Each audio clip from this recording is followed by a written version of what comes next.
Dicen que cuando el silencio cae sobre los montes y el aire se vuelve espeso, una sombra retorcida empieza a arrastrar cadenas sobre la tierra seca. No es un animal, no es un espíritu, es algo peor. Una condena viviente que sale a buscar a quienes esconden culpa, deseo o vergüenza.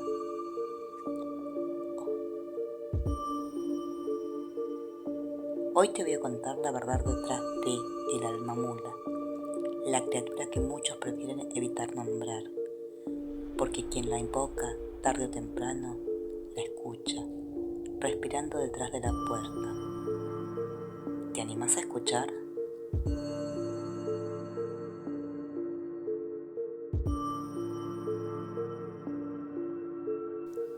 Dicen que en Santiago, cuando el viento baja caliente desde el monte, el aire empieza a oler a rumbre y algo más. Es un olor espeso, como carne quemada mezclado con tierra mojada. Quien lo siente sabe que esa noche nadie debe salir, porque en ese viento viaja la condena de Lucía, el alma mula. Los viejos aseguran que todo empezó en un pueblo que ya no existe, un caserío tragado por los años donde el calor era tan fuerte que la tierra parecía exhalar. Allí vivía Lucía, la hija del sacristán, una muchacha que caminaba siempre con la cabeza baja, como si escuchara voces que los demás no pueden oír.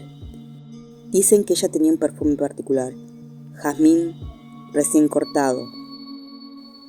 Pero la última semana antes de su desaparición, ese aroma se mezcló con otro, con miedo. A miedo viejo, el que se pega en la ropa. Nadie sabe la verdad, solo que una madrugada la campana de la iglesia empezó a sonar sola.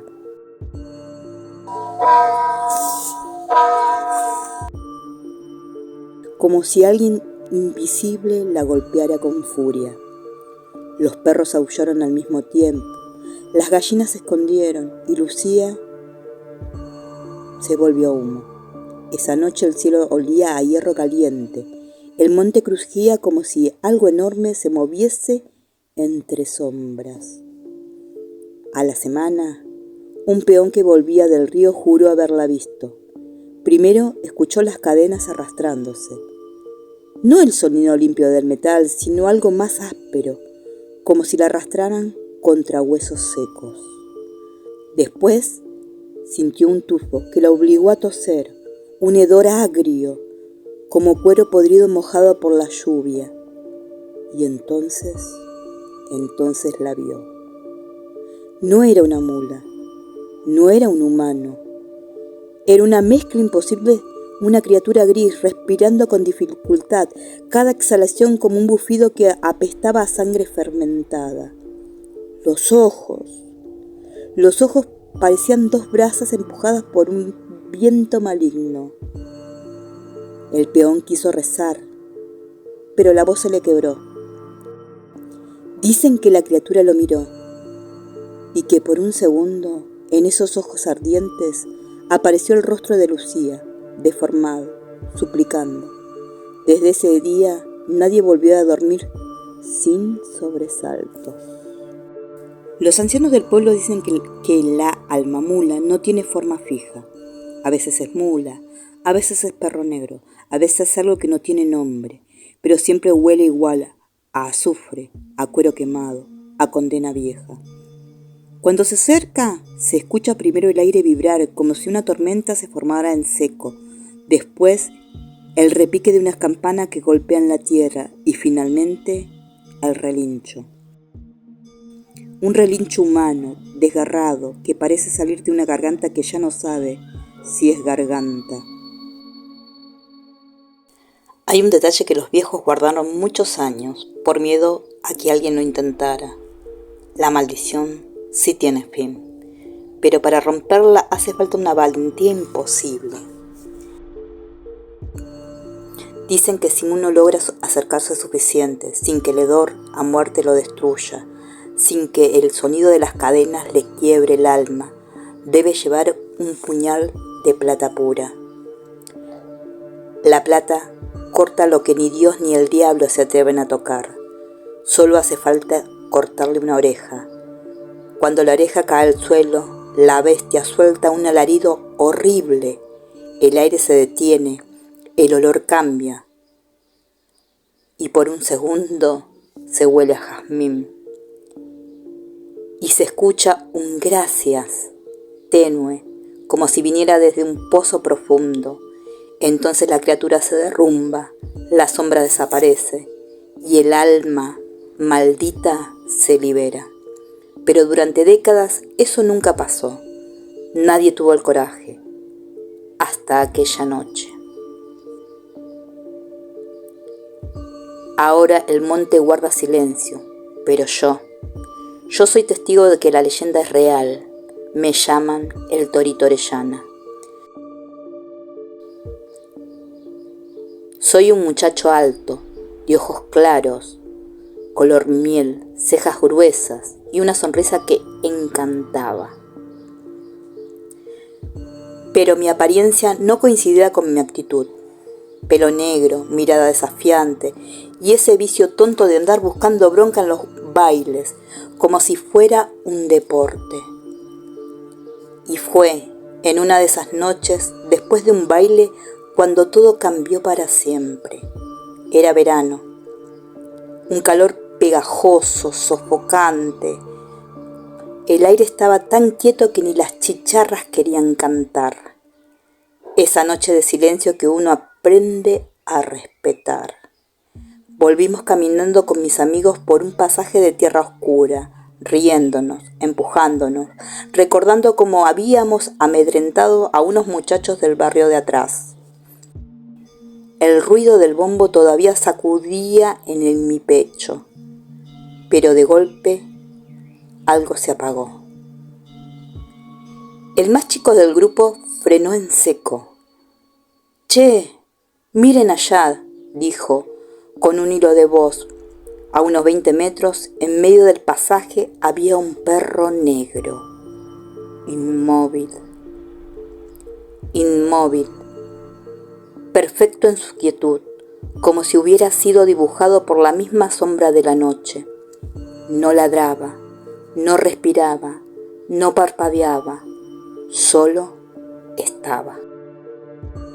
El aire alrededor de él tenía un aroma raro, extraño, una mezcla de tierra caliente y metal oxidado, como si alguien estuviera hirviendo sangre vieja sobre las brasas húmedas. Uno de los muchachos, haciéndose el valiente, gritó: «Es el alma mula, miren cómo nos mira». Y todos nos reímos, nos carcajeamos fuerte. El miedo siempre intenta disfrazarse de chiste. De repente, uno lanzó una piedra. Los demás los imitamos, primero suave, para ver si se espantaba y se iba. Después como si fuera un juego, pero ninguna piedra lo tocaba, ninguna. Era como si el aire se endureciera alrededor del animal y desviara todo. Y él seguía ahí, mirándonos, sin moverse. Yo, que en ese entonces me creía invencible, agarré una piedra grande. Estaba caliente por el sol del día, pero al levantarla sentí que pesaba distinto, como si adentro llevara algo muerto.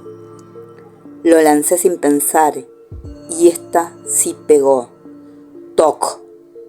El sonido fue fuerte. Un sonido seco, como si hubiera pegado contra los huesos huecos. El perro retrocedió, apenas un paso, y después creció. No como un animal estirando el cuerpo, no.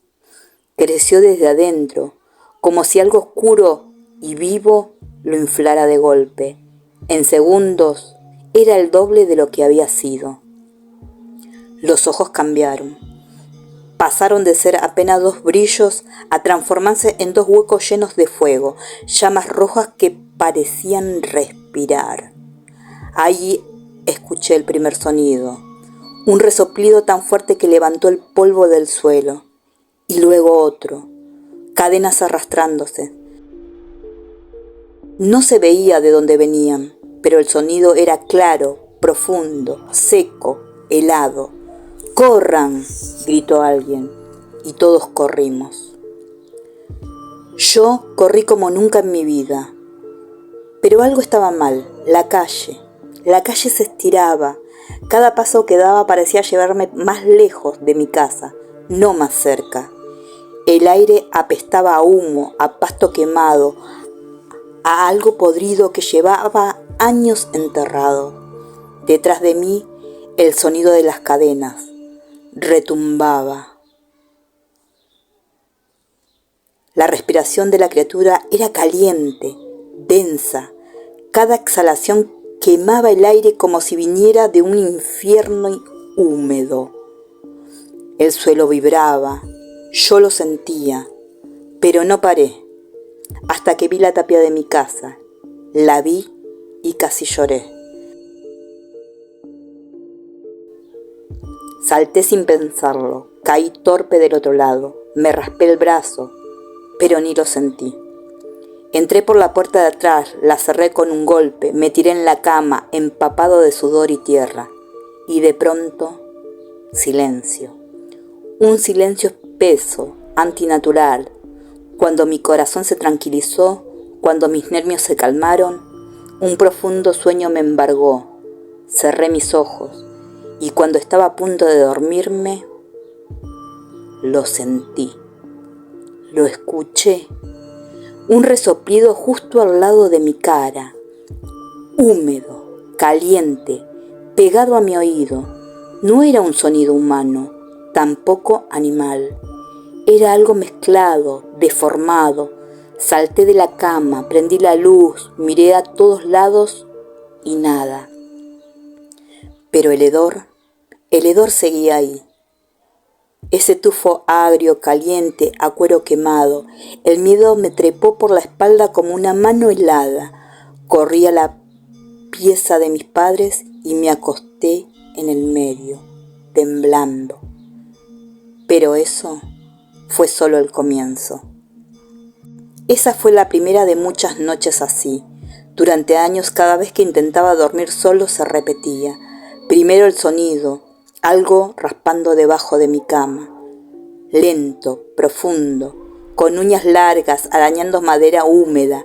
Algunas noches también volvía a oler ese aroma pesado, húmedo, respirado debajo de mí. La gente decía que estaba loco, que lo había imaginado, que era un susto de mal dormido, pero yo sabía, yo escuchaba el resoplido, yo sentía el hedor. Yo sabía que algo había quedado pegado a mí esa noche. Pasaron los años, formé mi familia, trabajé, viví, envejecí, pero jamás volví a dormir solo, hasta el día en que me casé por iglesia. Esa noche, mientras esperaba bajo la cruz iluminada, el viento sopló frío por primera vez en meses. Tal vez años. El aire se limpió, el hedor desapareció. Y ahí supe que por primera vez, desde aquella noche del baile, iba a poder dormir sin miedo. Los viejos cuentan que alguien, nunca dijeron quién, encontró esa misma madrugada en el borde del monte una oreja negra quemada en los bordes, cortada perfectamente, como si un puñal de plata por fin hubiera hecho lo que durante décadas nadie se animó a hacer. El alma que me perseguía encontró descanso, y yo, por primera vez en años, pude cerrar los ojos sin temblar.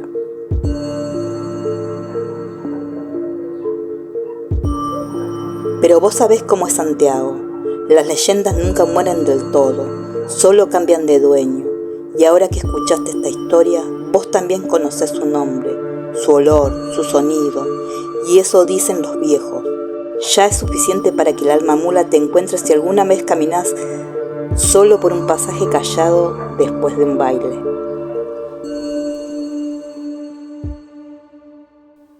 Si te animaste a llegar hasta acá, déjame tu me gusta, tu like y suscríbete al canal para que sigamos abriendo puertas que quizás sería mejor dejar cerradas. Activa las notificaciones, así te enterás cuando suba la próxima historia. Aunque te advierto que hay campanadas que despiertan cosas. ¿Y vos? ¿Tenés alguna experiencia parecida? ¿Viste, escuchaste o sentiste un olor que te heló la sangre? Contámelo en los comentarios. ¿Quién sabe? Quizás tu historia sea la próxima que cuente acá.